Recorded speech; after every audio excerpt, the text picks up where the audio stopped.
मुंशी प्रेमचंद, जन्म 31 जुलाई 1880, मृत्यु 8 अक्टूबर 1936। प्रेमचंद 31 जुलाई 1880, 8 अक्टूबर 1936 के उपनाम से लिखने वाले धनपत राय श्रीवास्तव हिंदी और उर्दू के महानतम भारतीय लेखकों में से एक हैं।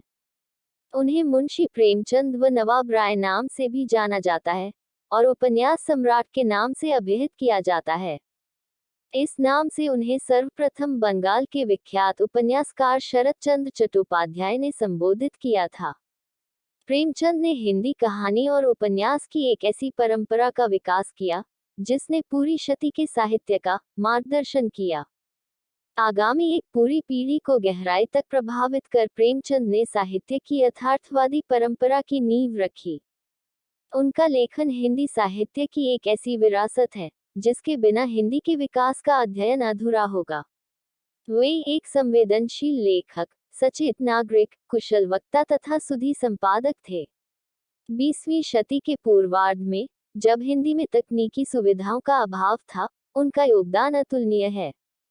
प्रेमचंद के बाद जिन लोगों ने साहित्य को सामाजिक सरोकारों और प्रगतिशील मूल्यों के साथ आगे बढ़ाने का काम किया, उनमें यशपाल से लेकर मुक्तिबोध तक शामिल हैं। जीवन परिचय।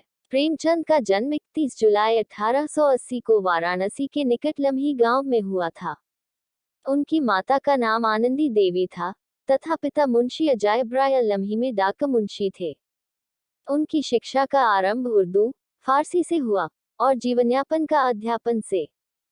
पढ़ने का शौक उन्हें बचपन से ही लग गया।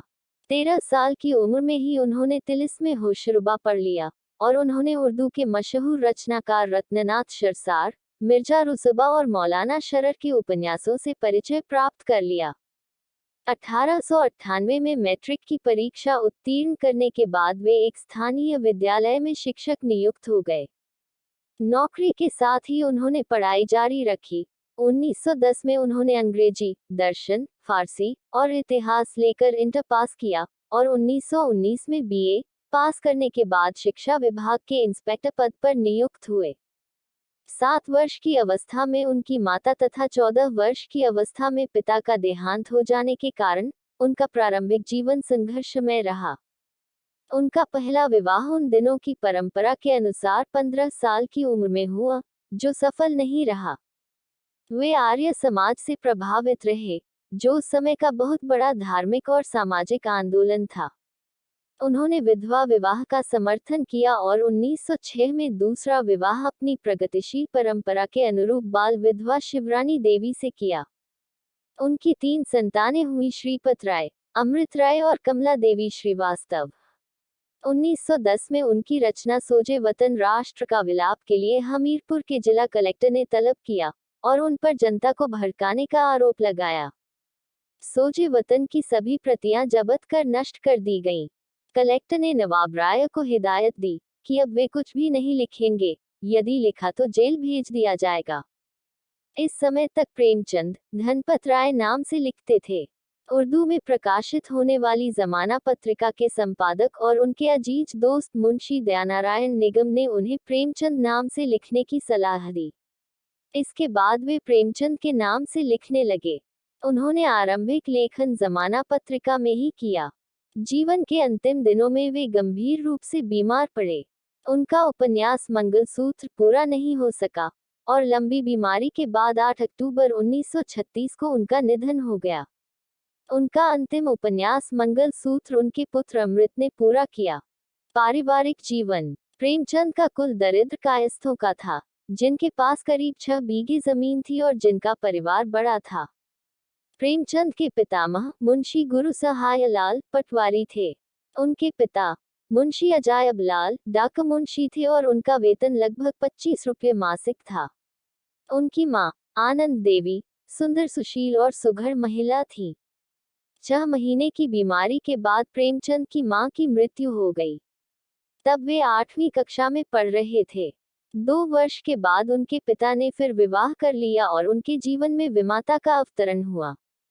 प्रेमचंद के इतिहास में विमाता के अनेक वर्णन हैं। यह स्पष्ट है कि प्रेमचंद के जीवन में मां के अभाव की पूर्ति विमाता द्वारा न हो सकी थी। विवाह। जब प्रेमचंद 15 वर्ष के थे, उनका विवाह हो गया। वह विवाह उनके सौतेले नाना ने तय किया था।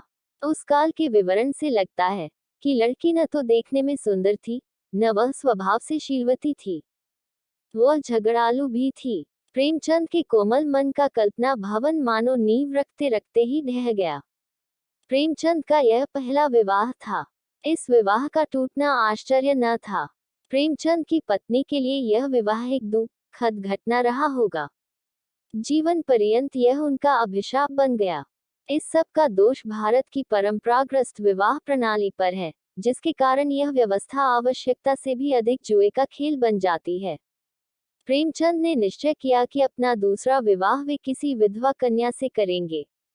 यह निश्चय उनके उच्च विचारों और आदर्शों के ही अनुरूप था।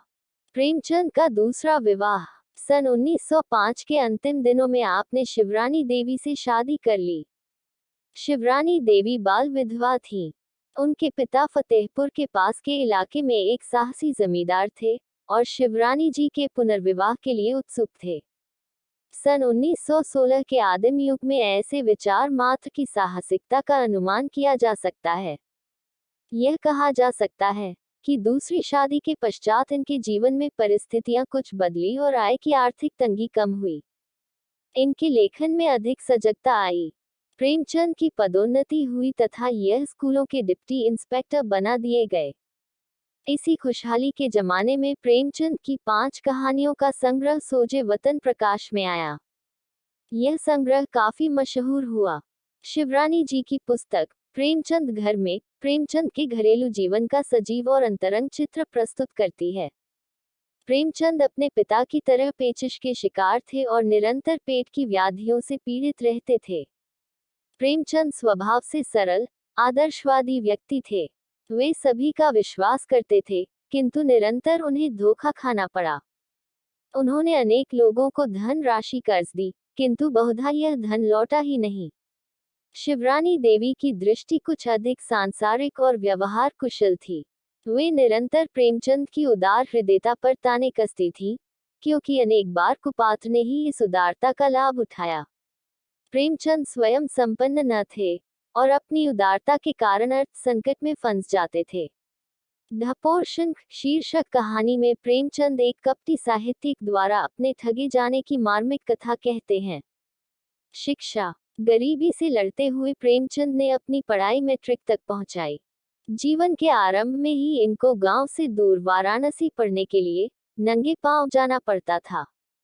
इसी बीच में इनके पिता का देहांत हो गया। प्रेमचंद को पढ़ने का शौक था। आगे चलकर यह वकील बनना चाहते थे, मगर गरीबी ने इन्हें तोड़ दिया। प्रेमचंद ने स्कूल आने जाने के झंझट से बचने के लिए एक वकील साहब के यहाँ ट्यूशन पकड़ लिया और उसी के घर में एक कमरा लेकर रहने लगे। इनको ट्यूशन का 5 रुपया मिलता था। 5 रुपये में से 3 रुपये घर वालों को और 2 रुपये से प्रेमचंद अपनी जिंदगी की गाड़ी को आगे बढ़ाते रहे। प्रेमचंद महीना भर तंगी और अभाव का जीवन बिताते थे। इन्हीं जीवन की प्रतिकूल परिस्थितियों में प्रेमचंद ने मैट्रिक पास किया। उन्होंने इलाहाबाद विश्वविद्यालय से अंग्रेजी साहित्य, पसियन और इतिहास विषयों से स्नातक की उपाधि द्वितीय श्रेणी में प्राप्त की थी। इंटरमीडिएट कक्षा में उन्होंने अंग्रेजी, दर्शन, फारसी और इतिहास साहित्य विषय के रूप में पढ़ा था। शुक्रिया।